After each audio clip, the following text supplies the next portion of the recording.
Excellente semaine à tous et à toutes, la charpente de ce journal.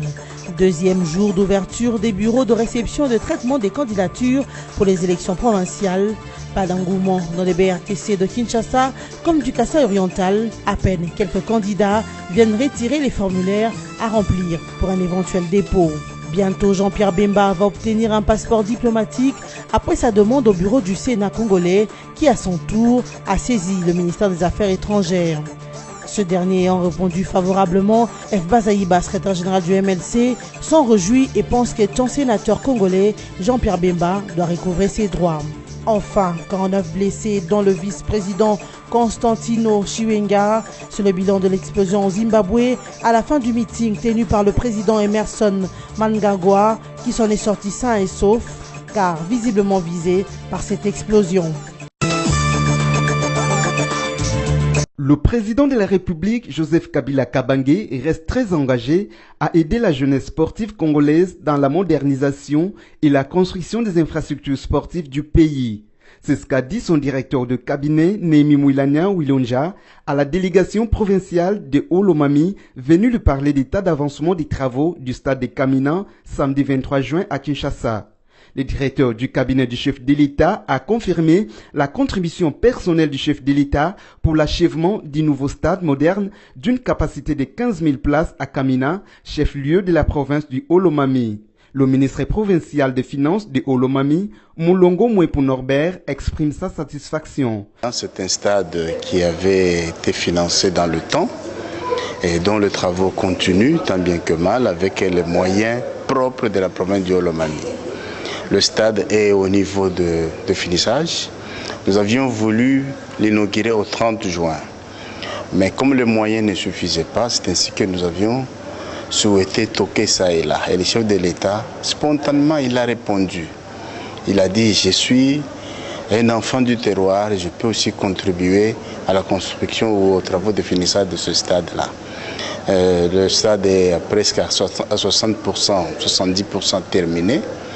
D'ici juillet ou août, au plus tard, nous allons l'inaugurer et le remettre aux enfants de la province du Olomami. Cette délégation mixte, Assemblée provinciale et gouvernement provincial du Olomami, est retournée satisfaite en saluant l'implication personnelle du chef de l'État pour la finition des travaux de ces projets en faveur des jeunes avant fin juillet de l'année en cours. Jean-Pierre Bemba Gombo devrait bientôt obtenir un passeport diplomatique congolais. La Belgique a accepté de recevoir Jean-Pierre Bemba sur son territoire après sa libération provisoire. Mais l'ancien vice-président congolais ne dispose plus de documents à jour, passeport et carte d'identité. Il ne faut pas oublier qu'il est toujours sénateur en fonction, rappelle Jacques Joly, un autre sénateur du mouvement de libération du Congo MLC, parti cher à Jean-Pierre Bemba. Selon ce dernier, Jean-Pierre Bemba s'est adressé personnellement au bureau du Sénat pour solliciter un titre de voyage valable.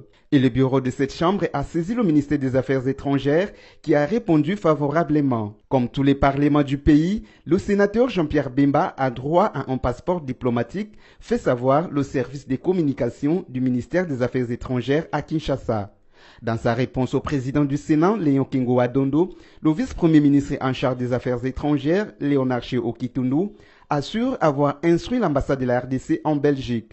Cette représentation diplomatique est priée d'accorder des facilités à l'intéressé pour l'obtention rapide de ce document. Une satisfaction pour F. Bazaïba, secrétaire général du MLC, parti politique de Jean-Pierre Bemba, qui estime que son président n'a pas de problème à ce niveau. Dès lors qu'il a été acquitté par la CPI, il doit recouvrer ses droits en tant que sénateur congolais, a-t-elle déclaré sur les médias.